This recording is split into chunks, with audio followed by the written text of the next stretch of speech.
میری کوئی نئی کتاب نہیں آئی، اور 10 سال سے 11 سال سے میں اس شعبے میں ہوں لکھنے پڑھنے کے. تو اور حیرت ہے، میں نے بعد میں غور کیا، مجھے اندازہ نہیں تھا، میں نے جب غور کیا تو مجھے اندازہ ہوا کہ میں ہر سال اوسطاً ایک کتاب مارکیٹ میں لا رہا تھا. 7 سال تک میری 7 کتابیں آئیں. بالکل. تو پھر مجھے اندازہ ہوا کہ یہ میں کیا کر رہا ہوں، کیونکہ میں ہمیشہ اس بات کے خلاف ہوتا ہوں کہ بھائی آپ بہت زیادہ جو ہے وہ زیادتی کا شکار نہ ہوں کسی بھی چیز میں. تو اب اگر میں نے کہا یہ کیا ہر سال میں کتاب لے آتا ہوں، کیونکہ معذرت کے ساتھ کتاب کے شعبے میں ایسے لوگوں کی کتابیں بڑے تسلسل سے آتی ہیں جو 2 نمبر لوگ ہوتے ہیں، اور میں آپ کو پتہ ہے اسٹریٹ فارورڈ کہتا ہوں، کسی استعارے کی یا تشبیہ کا سہارا تجریدی لیے یا بغیر. علامتی بات تو کرنے کے بجائے براہ راست کہتے ہیں آپ. ہاں ڈائریکٹ. تو اس لیے اگر کسی کو برا لگے تو معذرت. جی. تو وہ پھر میں نے سوچا، تو میں نے کہا ایسا نہیں ہونا چاہیے اور مجھے تھوڑا سا ڈیفرنٹ کرنا چاہیے اور تھوڑا گیپ دینا چاہیے. آیا ایسا تو نہیں ہے کہ میں بھی کہیں ردی جمع کر رہا ہوں، جس طرح میں ہمیشہ کہتا ہوں کہ معدے ردی میں رہ رہے ہیں. تو اس لیے پھر گیپ کیا. تو اب مجھے لگتا ہے کہ گیپ ہو گیا کافی اور کام جمع ہو رہا ہے، اور انٹرویوز کرنا بھی نہیں چھوڑے، لکھنا بھی نہیں چھوڑا، بلکہ اس میں اضافہ ہی ہوا ہے. تو اب اس سال سے اب میں متحرک ہوا ہوں، اگلے سال سے آپ میری کتابیں انشاءاللہ بالترتیب انشاءاللہ. معیار کے ساتھ پڑھ سکیں گے، دیکھ سکیں گے. اچھا، یہ ایک معاملہ ہے. خرم کی کئی اچیومنٹس ہیں، اور میرے خیال میں اس سیشن میں اگر میں سب کا تذکرہ کروں تو مناسب بھی نہیں ہوگا، چونکہ ہم دونوں نہیں، دوست بھی ہیں، ضرورت بھی ایک نہیں. تعلق ہے. جی لیکن ایک چیز ہے، ادبی پروگرامز جو ہیں انہیں چینل اہمیت نہیں دیتے، چینلز اہمیت نہیں دیتے. جی اس کے جی باوجود خرم ایک عرصے سے گزشتہ 1 برس اگر میں غلط نہیں ہوں تو ایک ٹی وی چینل جی. پہ ایک ایسا پروگرام کر رہے ہیں جس کا بنیادی سروکار ادب ہے. تو 2 باتیں: پہلی اچیومنٹ کے ایک ادبی پروگرام کی میزبانی کرنا، اور دوسری اینکر بننے کا تجربہ کیسا رہا، ان پہ روشنی ڈالیں. ہاں، اینکر بننے کے تجربے میں کوئی نئی بات نہیں تھی، اور کیونکہ میں کبھی بھی نہیں چاہتا تھا کہ میں اینکر بنوں، اور میں ہمیشہ جو مجھے لطافت ملتی ہے، تسکین ملتی ہے، وہ مجھے لکھ کر ملتی ہے.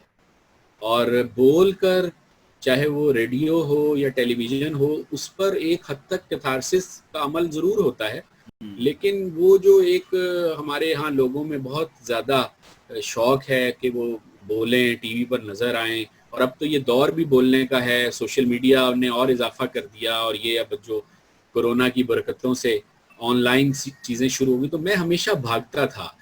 میں صرف پرنٹ میڈیا سے جڑا رہنا چاہتا تھا، اور اسی سے جڑے رہنے کے لیے میں نے کافی عرصے تک خود کو بچائے رکھا. تو یوں سمجھیے کہ میرے کچھ دوستوں نے مجھے باقاعدہ اٹھا کر جو ہے وہ اسکرین پر پھینکا ہے کہ تم جا نہیں رہے اور تم اسکرین پہ جانا چاہیے، تم اسکرین کے آدمی ہو.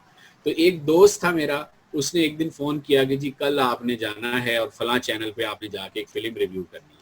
اسی طرح ایک دن میں ایک دوست جو جرنلسٹ ہیں اور بہت بڑے جرنلسٹ ہیں، ندیم رضا ان کا نام ہے، بڑا نام ہے جی جی. صحافت کا، تو ان سے ملنے گیا چائے پینے. تو ان کو میرے جذبات اور خیالات پتہ ہیں کہ میں ہمیشہ کہتا تھا کہ یہ چینل والوں کے پاس بہت فالتو وقت ہوتا ہے سیاست پر اور دیگر ایسے موضوعات جن پر اتنی تفصیل کی ضرورت نہیں ہے، اس پر اتنے بڑے بڑے پروگرام کرتے ہیں اور معاشرے کو کند ذہن کر رہے ہیں. تو ان کو لگا کہ انہیں کچھ اس میں اپنا رول پلے کرنا چاہیے. تو انہوں نے مجھے کہا کہ بھائی میں نے ایک پروگرام نکالا ہے آپ کے لیے، اور یہ آپ کریں گے، اور ہماری آپ اپنی ایفرٹ ڈالیں، جو آپ کرنا چاہتے ہیں کریں. تو بس جو خرم سہیل لکھ رہا تھا وہ خرم سہیل وہاں بولنا شروع ہو گیا. میری ہمیشہ یہ بچپن کی ایک عادت تھی جس نے مجھے انٹرویور بھی بنایا اور رائٹر بھی بنایا، کہ میں ہمیشہ یہ چاہتا تھا کہ جو میں نے محسوس کیا ہے وہ دوسروں تک پہنچاؤں.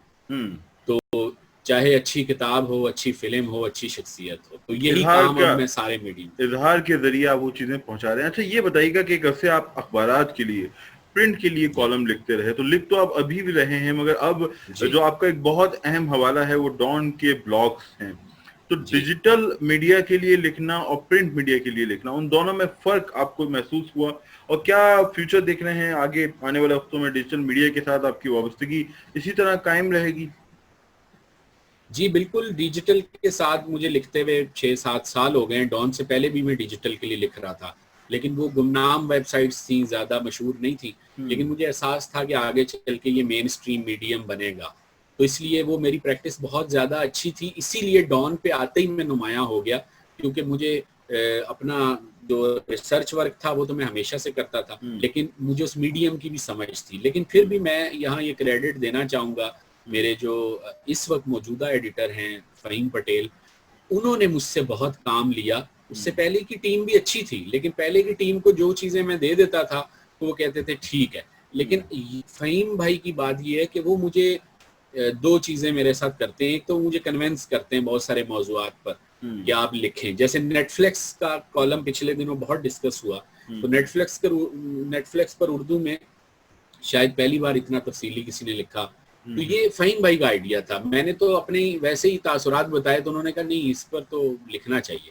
تو ایک کام وہ جو میں کرنا چاہتا ہوں وہ میں کرتا ہوں ڈان بلاگز میں, اور ایک کام وہ جو کروانا چاہتے ہیں وہ مجھے بتاتے ہیں. تو یہ بلاگ نہیں ہے میرے لیے, بڑا سیریس معاملہ ہے, اور میں اس پہ ہفتوں ریسرچ کرتا ہوں.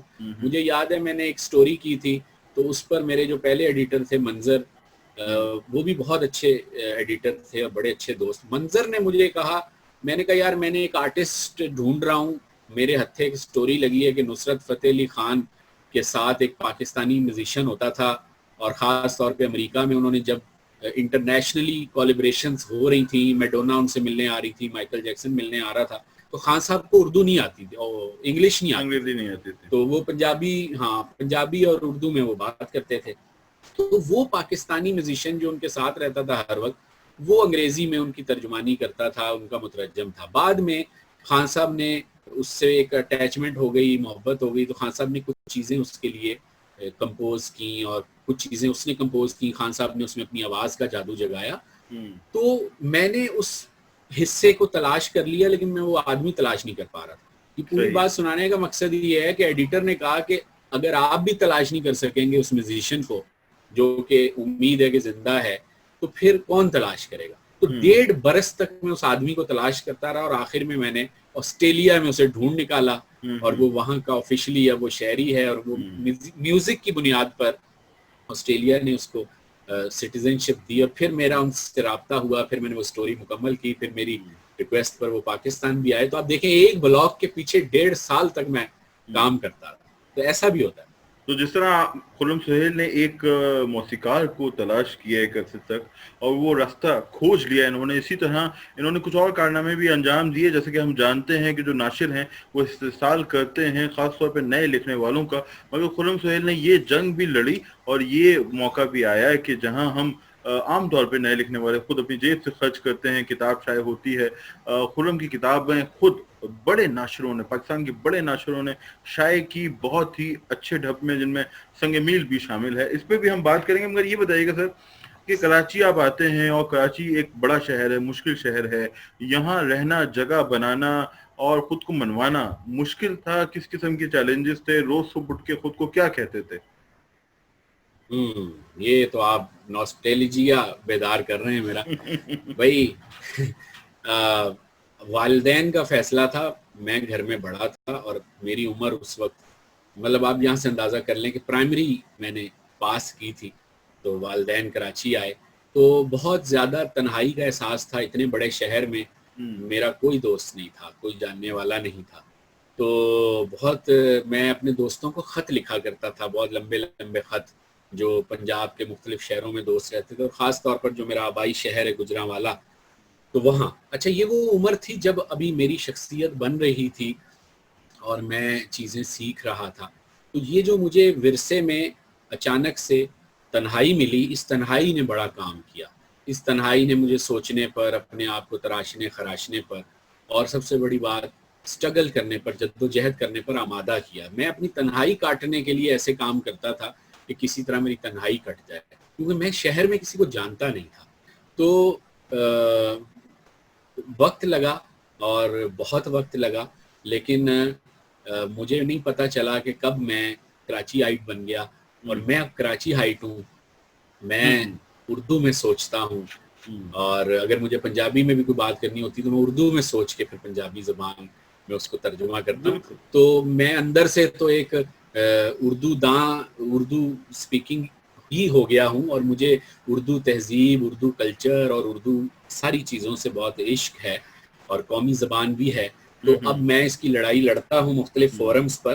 لیکن مجھے لگتا ہے کہ کراچی آنا اس لیے بہتر ہو گیا کہ چھوٹے شہر سے بڑے شہر میں مجھے میری لڑائی بڑے کینوس پر چینج ہو گئی. چھوٹے شہر میں رہتا تو لڑائی بھی چھوٹی رہتی، حوصلے یا جذبے بھی شاید محدود ہوتے. تو یہاں مجھے شروع میں بڑی مار پڑی ہے، بڑی ایکسپلوٹیشن ہوئی ہر طرح کی، مالی طور پہ، جذباتی طور پہ، راستہ نہیں ملا. اس سے میں نے یہ سیکھا کہ سچ کا راستہ کیسے بنتا ہے، یہ سیکھا. اور دوسرا جرأت آئی کہ آواز اٹھاؤں. اور میں اسی لیے بڑے بے دھڑک میں کچھ بھی کہہ دیتا ہوں، کیونکہ اتنی مار کھانے کے بعد اب مجھے کوئی ڈر خوف رہا نہیں. اور بقول جان ایلیا صاحب کے کہ ڈر اسے ہوتا ہے جس کے پاس کھونے کے لیے کچھ ہو. تو میرے پاس کھونے کے لیے کچھ تھا نہیں، میں تو خالی ہاتھ اور ننگے پیر سمجھ لیں شہر آیا تھا. تو اس شہر نے تو مجھے کچھ دیا ہی ہے. اب میری کوشش ہے کہ میں اس شہر کو اور اس شہر کی زبان کو، اس شہر کے کلچر کو شاید کوشش ہے کہ کچھ لوٹا سکوں. اچھا، یہ آپ نے فرمایا کہ جب آپ آئے تھے تو آپ کے پاس دوست نہیں تھے، تنہائی تھی. تو اب تو آپ کے کچھ دوست ہیں، مگر اس جنگ میں آپ نے لوگوں سے جھگڑے بھی بہت کیے اور دشمنیاں بھی بہت پالی. جی جی جی. تو اب ذرا کچھ دہرائیے گا آپ کی بات. ہاں، میں کہہ رہا ہوں کہ آپ نے خاصے جھگڑے بھی کیے، کافی لوگوں سے دشمنیاں بھی ہوئیں. تو ہم جیسے دیکھتے ہیں تو کیا گزشتہ 2-2.5 برس میں وہ جو خرم سہیل تھا، جو بہت ایگریسو تھا، جو ابھی بھی جی اپنا اسٹینڈ تو لیتا ہے، لیکن وہ تھوڑا دھیما پن آیا ہے. جی بالکل فرق آیا ہے. اور فرق اس لیے آیا ہے کہ مجھے میرے جو عزیز دوست ہیں انہوں نے سمجھایا کہ آپ غصہ کرتے ہیں، بہت کرتے ہیں، تو غصہ ضرور کریں لیکن تھوڑا سا سٹائل بدل لیں. تو ایک بات تو یہ تھی جس کی وجہ سے میں نے دوستوں کی بات مانا شروع کی اور اپنے سٹائل کو، یا اپنے مطلب مثال کے طور پہ میں 2 شخصیات کے نام ہوں. سرور جاوید جن کا حالیہ انتقال ہوا، وہ میرے بہت نیاز مندی میری ان سے. تو وہ غصے والے مشہور تھے، وسیلے، اور وہ مجھے سمجھایا کرتے تھے کہ یار دیکھو ہم نے زندگی برباد کر دی اس غصے کے ہاتھوں. اب ہم تمہیں دیکھتے ہیں تو ہمیں فکر ہوتی ہے، تو پلیز ایسا نہ کرو، ایک غلطی ہم نے کی تم نہ کرو. پھر رؤف پاریک جیسا اسکالر جو انتہائی غصے والا ہے، 1 منٹ میں وہ برابر کر دیتے ہیں کسی کو بھی. انہوں نے مجھے سمجھایا بیٹا کہ غصہ نہیں. تو اس طرح کے کچھ اسکالرز دوستوں نے، پھر کچھ اپنے جیسے دوستوں نے جب مجھے یہ سمجھایا تو اس سے میں نے سبق لیا، اور میں نے غصہ تو آتا ہے لیکن اس کو میں نے ہینڈل کرنا شروع کیا. لیکن دوسری جو ایک بڑی وجہ جس سے میرے اندر تبدیلی آئی وہ یہ تھی کہ سارا شہر یا ملک کہہ لیں، جہاں جہاں اس شعبے سے، جن شعبوں میں میں کام کرتا ہوں، چیدہ لوگ ہیں، ہر ایک کی کوشش ہوتی تھی کہ اس کی لڑائی میں لڑوں. یعنی مثال کے طور پہ اگر مجھے کسی کو آرٹس کاؤنسل سے شکایت ہے، یا کسی کو عطاء اللہ قاسمی برے لگتے ہیں، یا کسی کو امینہ سید کی شکل اچھی نہیں لگتی، تو وہ ان باکس میں آ کے کہتے تھے خرم بھائی اڑا دیں ان کو. تو یہ جب رویہ میں نے دیکھا، میں نے کہا اڑا دیں مطلب. کسی نے کہا جی کسی کی افاظ الرحمان سے دشمنی ہوگی تو میرا نوٹ پڑا تو انہوں نے کہا چھوڑنا نہیں ہے اس کو. تو یہ جو ان باکس میں معاشرے کا میں نے منافقانہ چہرہ دیکھا کہ ہر شخص اپنی بندوق ہاتھ میں لیے پیشکش کر رہا تھا کہ جناب اپنا کندھا دے دیں. تو میں نے کہا یار یہ تو بہت ہی، میں تو ایک نیک نیتی سے یہ کام کر رہا ہوں، لیکن یہ تو اپنی خنس نکال رہے ہیں اور اپنے اپنے مقاصد. تو میں نے اپنے آپ کو تبدیل کیا تاکہ ہاں اگر کوئی حق کی آواز یہاں ضرورت ہے میں اٹھاتا ہوں، لیکن میں کسی کی بندوق کو اپنا کندھا نہیں دے سکتا. صحیح. مجموعی طور پہ یعنی نیپا میں جی کہیں ہاں میں جیسے مثال کے طور پہ national academy of performing arts میں نے کچھ عرصہ کام کیا، اور وہاں اس ادارے سے میرا ایک جذباتی تعلق بھی ہے ثقافتی شخص ہونے کی وجہ سے. لیکن جب میں نے وہاں ملازمت کی تو میرے تجربات کچھ اچھے نہیں رہے، تو میں آ گیا چھوڑ کے. تو مجھے جناب بڑے بڑے چیدہ لوگ جن کا تعلق نیپا سے تھا وہ ان باکس کر رہے ہیں فیس بک پر یا واٹس ایپ کر رہے ہیں کہ جناب چھوڑنا نہیں ہے، اینٹ سے اینٹ بجا دیں نیپا کی. تو میں نے کہا، تو یہ میں نے اس سیکھا، مطلب اس رویے نے مجھے بڑا تبدیل کیا کہ یار یہ پبلک تو کچھ اور سوچ رہی ہے. اور یہ ظاہر بات ہے سب لوگوں کا حال نہیں تھا، یہ ایک خاص منافق ٹولہ ہوتا ہے ہر جگہ، ہمارے یہاں بھی ہے. کہ وہ اپنی لڑائی خود نہیں لڑ سکتے تو وہ ہم جیسے لوگ ڈھونڈ رہے ہوتے ہیں اور انہیں حق گوئی اور راست گوئی کے نام پر استعمال کرنے کی کوشش کرتے ہیں، اور وہ میں الحمدللہ نہیں ہوا، جب بھی بولا اپنی وجہ سے بولا۔ اچھا یہ بتائیے گا سر کہ اخبار، ریڈیو، ٹی وی اور کتابیں، ترجمہ، اب اگلا منصوبہ کیا ہے؟ یہی ہے، میں ایک لکھنے والے، ایک سوچنے والے، ایک محسوس کرنے والے انسان کے طور پہ مرنا چاہتا ہوں، اور میں اب اس فیز میں آ گیا ہوں کہ میں کبھی بھی مر جاؤں تو آپ کم از کم دوست یہ ضرور کہیں گے کہ جی رائٹر تھے یا لکھنے والے تھے یا قلم کار تھے یا بولنے والے تھے، دانشور تھے یا جو بھی آپ، لیکن کم از کم میں بڑا ڈرتا تھا کہ میں بغیر رائٹر بنے یا بغیر کلچرل پرسن بنے اگر اس دنیا سے چلا گیا تو شاید مجھے لگتا ہے کہ میری زندگی کا مقصد پورا نہیں ہوگا، تو میں اپنی مقصدیت کے فیز میں داخل ہو گیا ہوں۔ اب جتنی میری زندگی ہے، جب بھی میں یہاں سے جاؤں جگہ اب کھڑا ہوں۔ اور عقیل آباد جعفری صاحب نے میسج کیا تھا کہ انہیں آپ کو ان کا سلام دیں اور کہیں کہ وہ انسان نہیں جن ہیں، اور عابد حسین جو سینئر جرنلسٹ ہیں انہوں نے کہا تھا کہ خرم سے بہت ہی پیارا انسان اور ادب کے سانچے میں ڈھلا ہوا، اور ذوالفقار علی زلفی بھی ہمارے دوست ہیں اور وہ بھی فلموں پہ بہت ہی گہری نظر رکھتے ہیں اور مارکیٹنگ نقطۂ نگاہ سے ان کی تنقید ہے، تو میں سمجھتا ہوں کہ میرے حلقے میں یہ دو آدمی ہیں جو فلموں کے بارے میں بہت ہی جم کے بات کرتے ہیں۔ کچھ اور لوگوں سے بھی اب رابطہ ہوا ہے، لیکن پہلے آپ ذوالفقار علی زلفی دونوں، تھوڑا آپ لوگوں کا اسکول الگ ہے، نظریہ الگ ہے، لیکن فلم میں چونکہ میری دلچسپی اور میں ہر طرح کی فلمیں دیکھتا ہوں تو آپ کا ساتھ مجھے بہت بھاتا ہے۔ تو یہ بتائیے سر کہ یہ جو جاپان کی محبت ہے، یہ جاپانی کی محبت ہے یا کسی جاپانی کی محبت ہے؟ واہ واہ کیا بات ہے۔ اچھا دیکھیں جی، جاپان کے مجھ پہ دو احسانات ہیں۔ پہلا احسان جاپان کا مجھ پہ یہ ہے کہ جاپان سے اگر میں نہ جڑتا اور پاکستان سے نکل کے میں جاپان نہ گیا ہوتا تو وہ جو ایک عالمی کینوس ہے، انٹرنیشنل کینوس یا سینیریو ہے، وہ میری سمجھ میں کبھی نہ آتا۔ تو یہ آپ دیکھیں، آپ اس کو زمانے کا ستم کہیں یا میری خوش نصیبی کہیں کہ ایک آدمی جو انتہائی سادہ، ٹیکنالوجی لیس اور بہت ہی اپنے آپ میں رہنے والا، گلیمر لیس آدمی، وہ جو ہے اسے تقدیر ایک دن اچانک کراچی جیسے شہر سے اٹھا کے ٹوکیو جیسے ایڈوانس شہر میں پھینک دیتی ہے۔ بالکل۔ اور میں وہاں کھڑا دیکھ رہا ہوں کہ یہ میں اتنے جدید شہر میں آ گیا ہوں اور یہ کیا ہو رہا ہے۔ تو جاپان کا ایک تو سلسلہ یہ کہ انہوں نے میرا ویژن براڈ کیا، ان کے ساتھ جڑ کے مجھے دنیا کے اینگل سے چیزوں کو دیکھنے کی عادت پڑی۔ اب تو میں جاپان کے اینگل سے تو دیکھتا ہی ہوں، لیکن میں باقی چیزوں کے اینگل سے بھی دیکھتا ہوں کہ کیا ہے دنیا کا کلچر، کیا ہے کس ملک کا کلچر، کیا ہے کس زبان کا کلچر کیا ہے۔ تو ایک تو وجہ یہ تھی۔ دوسری وجہ خالصتاً جاپان سے تعلق میرا محبت کی بنیاد پر ہے، بالکل ایسا ہی ہے، لیکن شاید یہ میری زندگی میں پہلی بار ہوگا کہ محبت کے جذبات کسی خاتون کے لیے نہیں ہے، بلکہ ایک ایسے شخص کے لیے ہیں جسے میں اپنا روحانی باپ کہتا ہوں، اسے میں اپنا استاد سمجھتا ہوں۔ 11 سال سے وہ آدمی میرے ساتھ رابطے میں ہے۔ جب میں ان سے ملا تھا تو مجھے جاپان کی جیم بھی نہیں پتہ تھی، اور میں ان سے ملا اور کچھ کام میں نے جاپان کے لیے کیا، اس میں انہوں نے میری مدد کی، اور پھر جب میں جاپان کے کلچر میں داخل ہوتا چلا گیا، سمجھتا گیا، چیزیں کرتا گیا، تو وہ میرے ساتھ کھڑے رہے، اور ان سے مل کر مجھے اندازہ ہوا کہ مطلب شاندار شخص کیا ہو سکتا ہے، شاندار انسان کیا ہو سکتا ہے۔ اب وہ اس وقت موجودہ کونسل جنرل ہیں جاپان کے، اور مختلف ملکوں میں وہ رہے ہیں۔ افغانستان میں 9/11 کے بعد جاپنیز ایمبیسی انہوں نے جا کے اوپن کی تھی۔ ہماری ساری زبانیں خطے کی وہ بولتے ہیں، اردو سمیت۔ تو ان کے ساتھ، ان کی وجہ سے مجھے جاپان سے محبت ہوئی، اور بیچ میں میرا دل بھی خراب ہوا جاپانیوں سے، کیونکہ جاپانی بھی کوئی فرشتے نہیں ہیں، بہت ساری خرابیاں ہیں ان کی سوسائٹی میں، ان کے معاشرے میں، ان کے لوگوں میں، خاص طور پہ ان کے سیاستدانوں میں اور ڈپلومیٹس میں، جو ہمارے ہاں کے ڈپلومیٹس میں بھی ہیں اور سیاستدانوں میں بھی ہیں۔ تو جب میں نے اس پر کچھ تھوڑا بہت ایکشن لیا تو بہت اس پر مجھے سخت رد عمل سہنا پڑا، جس کے نتیجے میں نے اپنی نوکری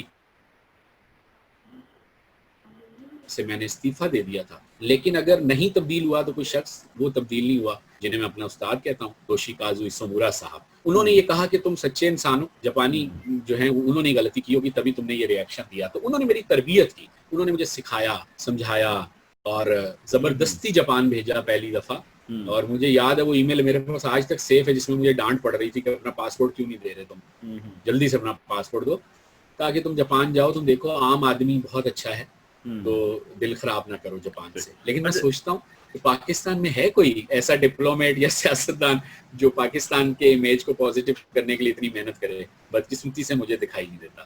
میرے خیال میں یہاں حکمراں محنت نہیں تھے، عوام بھی محنت کر رہے ہیں. اچھا یہ بتائیے گا کہ ظاہر سی بات ہے فلم آپ کا موضوع ہے، اور اب جو آپ کا نیا روپ ہے گزشتہ کچھ عرصے میں فلم کے نقاد کی حیثیت سے، ایسا نقاد نہیں جو ہماری طرح سوشل میڈیا یا فیس بک پہ محدود ہے، بلکہ ٹیلی ویژن پہ ڈان کے پروگرامس میں ہم آپ کو دیکھتے رہے ہیں. دیگر پروگرامس میں ڈان کا میں نے ذکر کیا کہ باقاعدگی سے آپ آتے رہے.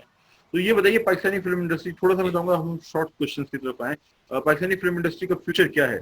کھڑی ہوگی اپنے پیروں پہ؟ امکانات ہیں؟ فیوچر تو اچھا نہیں دکھائی دے رہا، بہت گڑبڑ ہے جس پر میں نے بہت تفصیل سے لکھا ہے. جعلی باکس آفس ہے، جعلی پروڈکشنز ہیں. اب جعلی سے مراد بہت دکھاتے کچھ ہیں ہوتا کچھ ہے، لیکن جو نئی پود آ رہی ہے، جو فلم پڑھ کر آ رہی ہے یا جس کو عالمی سینما کی سمجھ ہے، مثال کے طور پہ ایک سمجھانے کے لیے ایک فلم کا نام لے رہا ہوں، لال کبوتر، جو کمال خان نے فلم بنائی، کراچی کا لڑکا ہے، ینگ سا لڑکا ہے، اس کی یہ پہلی فلم ہے. تو اس طرح کی جو لاٹ ہے یہ کھڑا کرے گی فلم انڈسٹری کو اپنے پیروں پر. تھوڑا ٹائم لگے گا تو فیوچر ہمارا بنے گا. لیکن یہ جن ناموں کی طرف آپ دیکھ رہے ہیں نا، شعیب منصور کی طرف یا اس طرح کے نام نہاد بہت سارے، یہ کچھ نہیں کریں گے.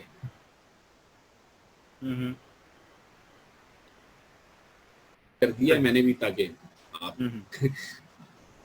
ٹھیک ہے. تو یہ لوگ کچھ نہیں کریں گے، لیکن جو نئی پود ہے اس سے آپ امید رکھتے ہیں. یہ بتائیے گا سر کہ موسیقی سے آپ کی دلچسپی رہی تو کسے سننا پسند ہے؟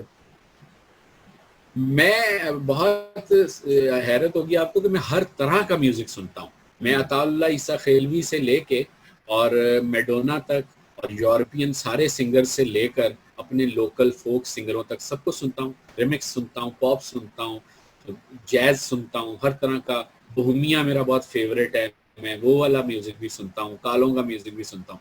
لیکن مجھے لگتا ہے کہ اگر مجھے کہیں قید کر دیا جائے اور ایک آپشن دیا جائے کہ کوئی ایک ٹائپ آف جانرا آپ انتخاب کر لیں جو آپ سننا چاہتے ہیں، اور بہت دنوں تک صرف وہی سننا پڑے گا آپ کو اور کچھ نہیں سننے دیا جائے گا، تو میں اپنی کلاسیکی موسیقی سننا چاہتا ہوں. صحیح، کلاسیکی موسیقی.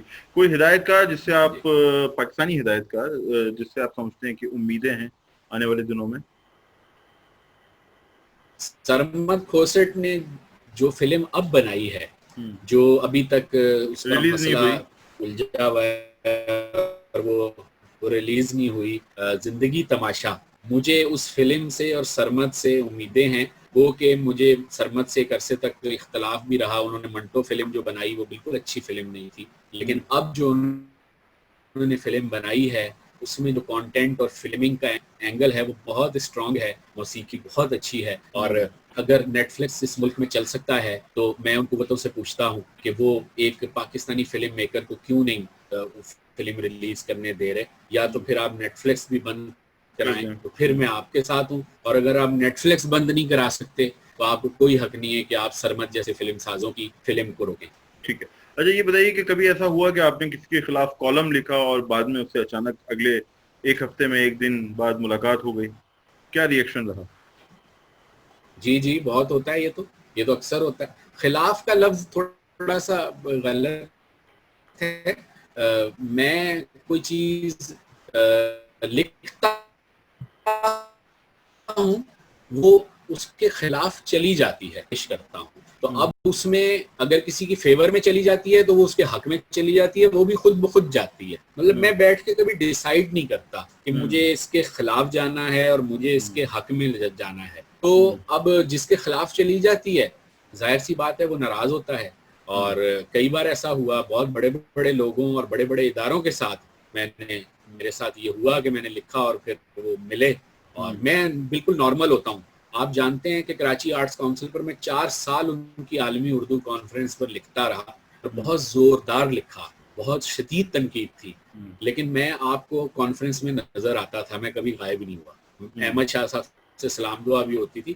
بلکہ یہاں میں کہتا ہوں اور میری بیوی اس بات کی گواہ ہے کہ شاہ صاحب سے مجھے توقع تھی کہ وہ میرے ساتھ بدتمیزی کریں گے، یہ میری توقع تھی، جتنا میں نے سخت ان کے خلاف لکھا تھا، اور جس طرح انہوں نے میرا ایکسپریس میں شروع میں کالم بھی بند کرایا تھا اسی وجہ سے، افاظ الرحمان صاحب کی معاونت سے.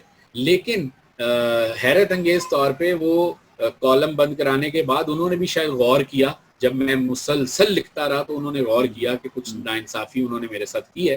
اس کا طریقہ انہوں نے یہ اختیار کیا کہ میرے ساتھ وہ بڑی اچھی طرح ملنے لگے، میں جتنا زور کا لکھوں وہ اتنا زیادہ اچھا ملے. بلکہ کئی بار تو یہ ہونے لگا کہ میں جاؤں تو مجھے پکڑ لیں گے، کہ آرٹس کاؤنسل میں جب میں جاتا تھا کانفرنس میں پکڑ لیتے تھے، ارے بھائی خرم صبر کرو، کھانا کھا کے جانا ہے. ایک بار میری بیوی بچے بھی ساتھ تھے، بھابھی کھانا کھا کے جانا ہے. میں نے کہا نہیں ہمیں نہیں کھانا آپ کا کھانا، میں جب کسی پہ لکھتا ہوں تو میں اس کا نمک نہیں کھاتا کہ رشوت کے زمرے میں نہ آئے.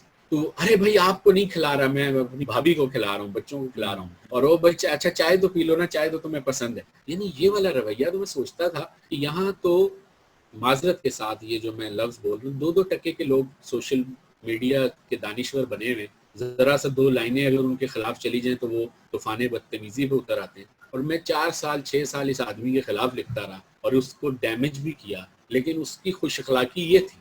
تو میں بڑا متاثر ہوا. تو پھر میں نے بھی اس سے سیکھا کہ اچھا جناب، اب جب آپ کسی پر تنقید کر لیتے ہیں تو آپ اسے لاک مت کریں، وہ آدمی بھی تو ٹھیک ہو سکتا ہے. تو یہ سرمد کوسٹ اس کی مثال ہے. منٹو کا اس نے دوسری فلم بنائی تو میں نے بہت غور سے اس کی ایفرٹ کو دیکھا اور مجھے وہ ٹھیک لگی. تو میں نے 1 منٹ نہیں لگایا اس کی تعریف کرنے میں. تو اس پر مجھے تنقید ہوئی، مجھے لوگوں نے کہا، اور میں روشن خیال طبقے سے میرا تعلق ہے، آپ کو پتا ہے میں لیفٹ کا آدمی ہوں. تو لیفٹ کے لوگوں نے کہا کہ ڈیل ہو گئی. تو مجھے بڑا افسوس ہوا. تو میری احمد شاہ صاحب سے کوئی ڈیل نہیں ہوئی. جاپان پر صرف ان کے سیشنز میں شریک ہوتا ہوں، میری ذاتی نہ کبھی کسی کتاب کی تقریب ہوئی ہے وہاں، نہ ذاتی کوئی سیشن ہوا ہے. جاپان کے لیے بھی میں نے بہت بحث کی، بس یہ میں نقطہ سمیٹ رہا ہوں، بہت بحث کی کہ مجھے نہ بٹھائیں ورنہ لوگ یہی سمجھیں گے کہ ڈیل ہو گئی. لیکن وہ کہتے تھے کہ جاپانی ادب پر کون ہے جو کنٹمپریری اتنا کام کر رہا ہے، تو آپ ہی ڈیزرو کرتے ہیں، آپ کام کر رہے ہیں، تو آپ یو آر رائٹ پرسن. اس وجہ سے میں جاپان کے سیشنز میں بیٹھا کانفرنس میں، ورنہ میں نے کبھی ڈیل کی نہیں، نہ میں کروں گا. آئندہ بھی مجھے کچھ لگا تو میں لکھوں گا. ٹھیک ہے. اچھا خرم نے ابھی ایک بہت اہم واقعے کا ذکر کیا آرٹس کونسل کے حوالے سے ایک کالم کا، تو میں بھی اس واقعے کا مطلب ایک گواہ ہوں. شاید میرا ورژن کچھ اور ہو احفاظ صاحب یا شاہ صاحب یا خرم کے کالم سے متعلق، مگر وہ فی الحال موضوع نہیں ہے. کبھی زندگی نے موقع دیا تو ہم اس پہ بات کریں گے. مگر یہ ضرور ہے کہ خرم نے جو کام کیے ان معنوں میں کہ وہ جنگ لڑتے رہے اور وہ اپنا سفر آگے بڑھاتے رہے. تو اب میں چاہوں گا کچھ ہم ہلکے پھلکے سوالات پہ آئیں. تو بھیا اگر آپ کو ایک ادبی میلہ کروانے کا اختیار دیا جائے تو آپ کون سا میلہ منتخب کریں گے جو ہمارے یہاں ہو رہے ہیں؟ اگر آپ کو انہیں ارینج کرنے کا موقع دیا جائے تو کون سا آپ کا انتخاب ہوگا؟ کہ KLF کر لیا جائے، اردو کانفرنس کر لیا جائے، الحمرہ میں جو میلہ ہو رہا ہے اس کی سربراہی آپ کچھ دیر کے لیے سنبھال لیں، پروجیکٹ ڈائریکٹر ہو جائیں؟ میں نہیں کر سکتا، میرا خیال میں نہیں کر سکوں گا کبھی. مجھ میں اتنی قابلیت نہیں ہے، میں شاید مینیج نہیں کر سکوں گا. یہ اس لیے میں معذرت کر لوں. ٹھیک ہے. اگر آپ نہیں کر سکتا. اگر آپ کو انتخاب کرنا ہو اپنے شو سے جو آپ کر رہے ہیں یا ریڈیو کا، تو کس کا انتخاب کریں گے؟ میرے خیال میں نیٹ کا تھوڑا کنیکشن ہمارا کم ہوا ہے، جس کی وجہ سے ابھی ہم خرم کو سن نہیں پا رہے. آپ کو آواز آ رہی ہے میری خرم؟